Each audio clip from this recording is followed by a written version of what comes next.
स्वागत है सबका अमित अवेस्ट इंडिया पर। आज इस टॉपिक पे हम डिस्कशन करने जा रहे हैं वो है नेशनल ग्रीन हाइड्रोजन मिशन। अब रिसेंटली इसके बारे में सुना ही होगा। इससे पहले कि हम इस टॉपिक पे डिस्कशन अपनी स्टार्ट करें, ये जानना बड़ा ज़रूरी है कि ग्रीन हाइड्रोजन है क्या। आमतौर पर हाइड्रोजन को हम 3 कैटेगरीज में क्लासीफाई करते हैं: green hydrogen, grey hydrogen and blue hydrogen on their process of production. जो ग्रीन हाइड्रोजन है इसको हम प्रोड्यूस करते हैं from renewable sources like solar energy and biomass. और जो ग्रे हाइड्रोजन है इसको हम प्रोड्यूस करते हैं फ्रॉम फॉसिल फ्यूल। और जो ब्लू हाइड्रोजन है इसको हम प्रोड्यूस करते हैं from natural gas by the process of ASMR. इसमें हम नेचुरल गैस को स्प्लिट कर देते हैं हाइड्रोजन एंड कार्बन डाइऑक्साइड में, और बाद में कार्बन डाइऑक्साइड को कैप्चर और स्टोर कर लिया जाता है फॉर द फ्यूचर यूज़। इस तरीके से हमने समझा कि कोई भी हाइड्रोजन है हम उसको कैसे डिफरेंशिएट कर सकते हैं कि ये hydrogen green hydrogen, grey hydrogen या blue hydrogen on the process of production. तो अब हम अपने मेन टॉपिक पे आते हैं, यो है ग्रीन हाइड्रोजन। अब ग्रीन हाइड्रोजन कैसे प्रोड्यूस किया जाता है? जो ग्रीन हाइड्रोजन है उसको हम प्रोड्यूस करते हैं from water through a process known as electrolysis. इसमें हम क्या करते हैं कि जो वाटर है उसमें हम इलेक्ट्रिक करंट पास करते हैं, और जो इलेक्ट्रिक करंट है वो वाटर मॉलिक्यूल को स्प्लिट कर देता है हाइड्रोजन में और ऑक्सीजन में। इस प्रकार से ग्रीन हाइड्रोजन प्रोड्यूस होता है। उसके साथ साथ oxygen as a by product जो है वो प्रोड्यूस होता है। और जो एक डिवाइस जो इस पूरे प्रोसेस के लिए यूज़ किया जाता है उसको कहा जाता है इलेक्ट्रोलाइजर। अब हमने पहले भी पढ़ा कि जो ग्रीन हाइड्रोजन है, हम किसी भी हाइड्रोजन ग्रीन हाइड्रोजन तभी कहेंगे जब वो किसी रिन्यूएबल सोर्स से प्रोड्यूस हुआ है। तो इसके लिए एक और एलिजिबिलिटी क्राइटेरिया ये भी है कि जो इलेक्ट्रिसिटी हम यूज़ कर रहे हैं मतलब कि ग्रीन हाइड्रोजन को प्रोड्यूस करने के लिए, वो इलेक्ट्रिसिटी ड्राइव होनी चाहिए किसी रिन्यूएबल सोर्स से, जैसे विंड एनर्जी से या सोलर एनर्जी से।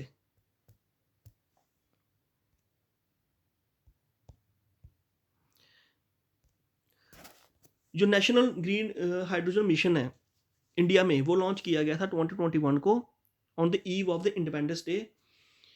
और अभी रिसेंटली ऑन 4 जैन जो हमारी यूनियन मिनिस्ट्री है उसने अप्रूवल दे दी है नेशनल ग्रीन मिशन को with an initial outlay of 19744 crore.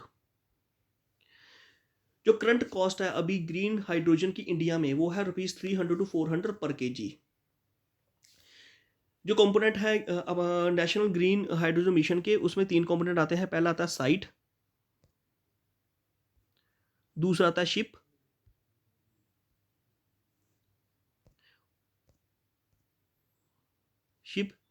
तीसरा आता है ग्रीन हाइड्रोजन हब।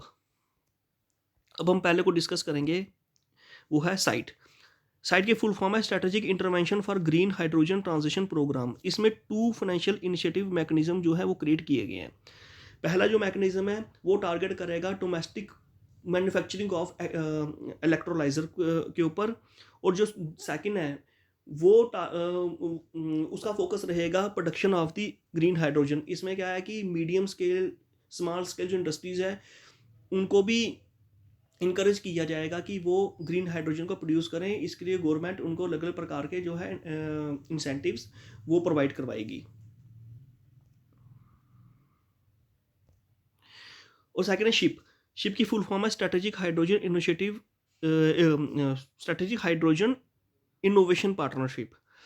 इसमें पब्लिक और प्राइवेट जो पार्टनरशिप है इसकी कोलैबोरेशन की जाएगी कि वो ग्रीन हाइड्रोजन को प्रोड्यूस करने के लिए रिसर्च एंड डेवलपमेंट करें।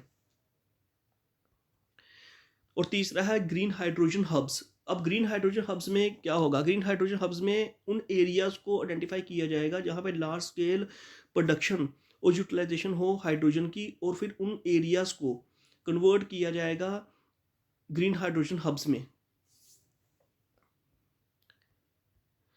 अब इस पूरे मिशन की नोडल एजेंसी कौन सी है?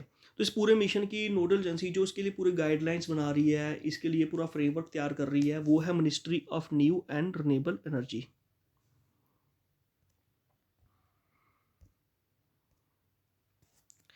अब हाइड्रोजन ही क्यों?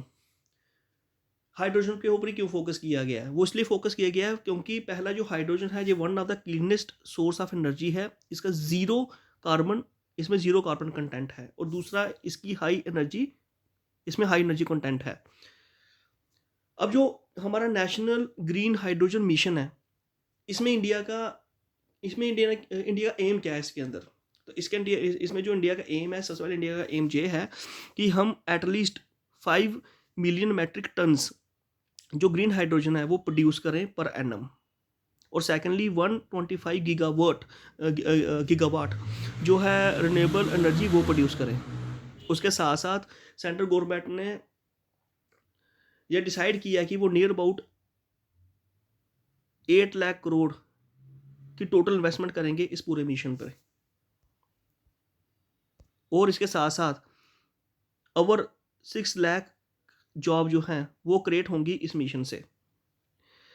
इसके साथ साथ इस मिशन का एक और बेनिफिट ये है कि जो इंडिया फॉसिल फ्यूल इंपोर्ट करता है उसमें भी रिडक्शन आएगा, और साथ साथ में जो India annually green house gas की एमिशन करता है उसमें नियर अबाउट 50 मिलियन मैट्रिक जो टन है उसकी रिडक्शन आएगी।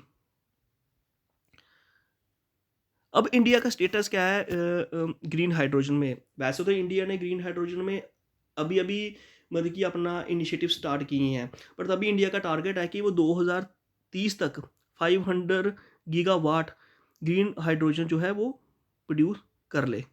उसके साथ साथ ऑयल इंडिया लिमिटेड ने ईस्टर्न असम में इंडिया का पहला 99% प्योर हाइड्रोजन प्लांट जो है वो कमीशन किया है। उसके साथ साथ एनटीपीसी ने सूरत में इंडिया का फर्स्ट ग्रीन हाइड्रोजन जो प्लांट है उसको कमीशन किया है। पेट्रोलियम और नेचुरल गैस रेगुलेटरी बोर्ड ने अभी अप्रूवल दिया है 5% blending of the green hydrogen in PNG, और बाद में इसको स्केल कर लिया जाएगा 20% तक। कई बड़ी बड़ी इंडस्ट्रीज़ है जैसे एनटीपीसी हो गया, अदानी हो गया, रिलायंस हो गया, उन्होंने भी इन्वेस्टमेंट की है ग्रीन हाइड्रोजन में, क्योंकि इंडिया ग्रीन हाइड्रोजन मार्केट का मेजर प्लेयर बनना चाहता है, और इंडिया ने ये डिसाइड किया कि वो ग्रीन हाइड्रोजन को अपनी कंट्री में यूटिलाइज तो करेगा, साथ में इसको एक्सपोर्ट भी करेगा बाहर की कंट्रीज़ को। और इसके साथ साथ जो हमारा सस्टेनेबल डेवलपमेंट गोल है उसको भी उसमें भी अचीव करने में हमें हेल्प मिलेगी। उसके साथ साथ जो कार्बन एमिशन है उसमें भी रिडक्शन आएगी। तो ओवरऑल जो ग्रीन हाइड्रोजन है इस पूरे मिशन के और भी बहुत से बेनिफिट्स हैं। ठीक है, तो आज के लिए बस इतना ही, फिर मिलेंगे अमित अवेयर्स इंडिया पर एक नए टॉपिक के साथ।